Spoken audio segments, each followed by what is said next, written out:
Good afternoon, all. Camelback Trading 2724 and the pitfuturestrading.com coming to you this Tuesday afternoon, February 25th. And we're looking at the market profile of the SPY ETF on Window Trader. And kudos to both Window Trader and Charles Schwab, giving them credit for 2 days with incredible volatility.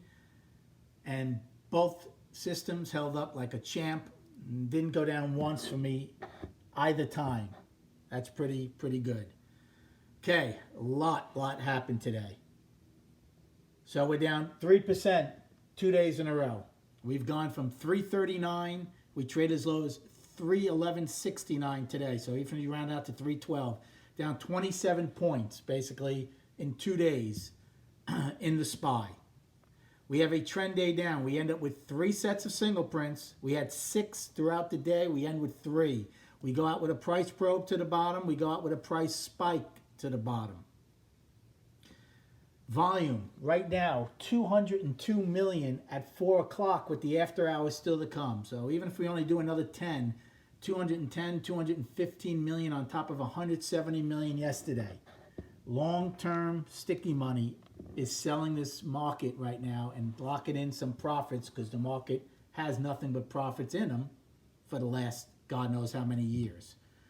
When this volume slows down, then you're going to know that the laggards are going to be the last ones in there selling them out, and that's when you'll know when we're coming to the bottom of the selling. Somebody in my chat room told me, because they're a lot smarter than I am, I said this range is incredible today. Just under $13. It's the third largest range in the past 5 years. So a little bit of history these last couple of days with this kind of range and whatnot. And that's a $13 range, folks, with no gap. It's not like we gap low and then only did $5. This is $13 of pure range today. I had a very good day, but I'll tell you what, I did not call this market as well as I think I called the market in the past, as I thought between yesterday's 3% move down and we were down like a 1.5% or 2%, I thought this market was getting stretched and I was expecting a rally. Never happened. I didn't get hurt, but I certainly didn't take advantage as far as being short the whole way down. In fact, most of the afternoon, I scalped longs and made money on all of them. Not saying that's the right move. Not saying I'm proud of it, but I did it. I did it quickly. I did it for small amounts, but they added up very, very nicely. I did take a short in B period when we took out A's low, but certainly didn't hold it.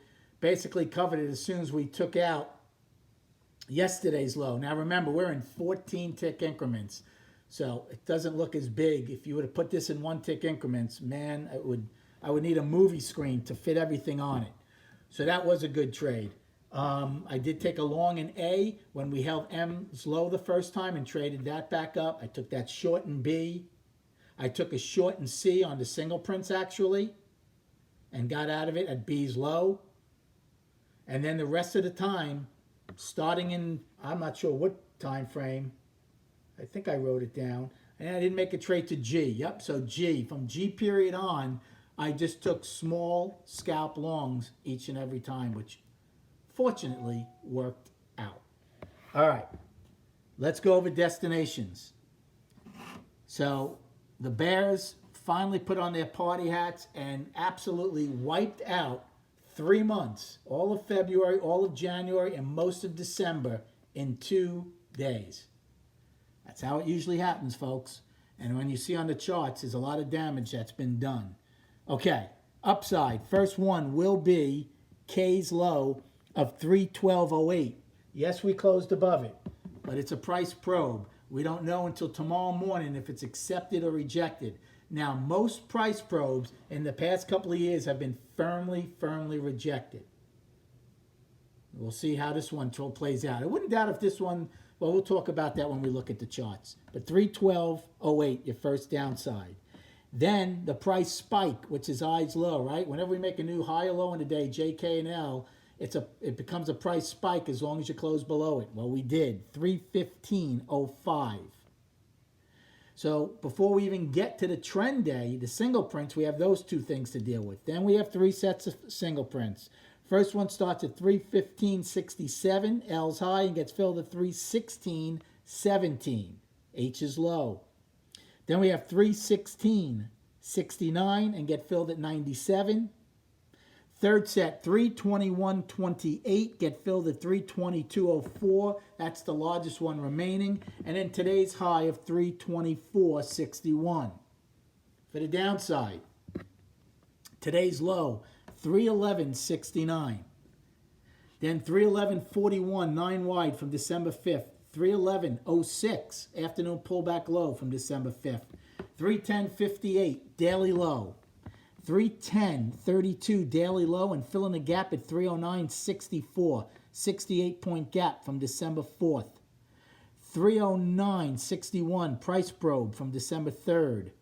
309.13 price spike from December 3rd. So it shows you how powerful those things are, right? We had a price probe and a price spike to the upside on that day. We haven't revisited them yet. We might, but look at the move we had. From that price probe and price spike, we went from 309.61 to 339.08 in 3 months, up $30. So this is important information. Then 308.42, 10 wide from December 3rd, 308.32 afternoon pullback low from December 3rd, and 307.13 monthly low. All right, so that should cover you for a while. Now, chart-wise. Okay, first the monthly. Well,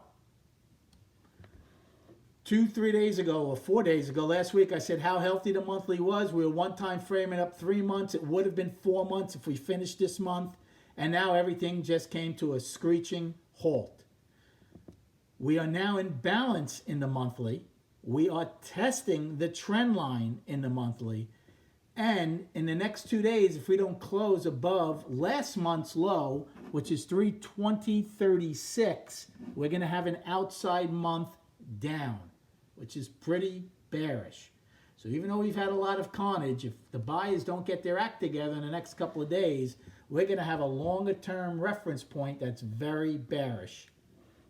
So right now, balance, and they have a possibility of an outside month down. Here's your weekly.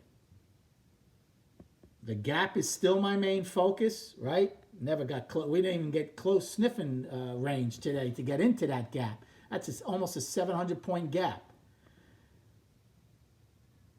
Remember, we talked about, actually, this is not right. Oh, my goodness. Okay, the weekly gap is not working. I'm looking at it saying we had to hold this low here and we didn't. Obviously, the weekly, it's not working.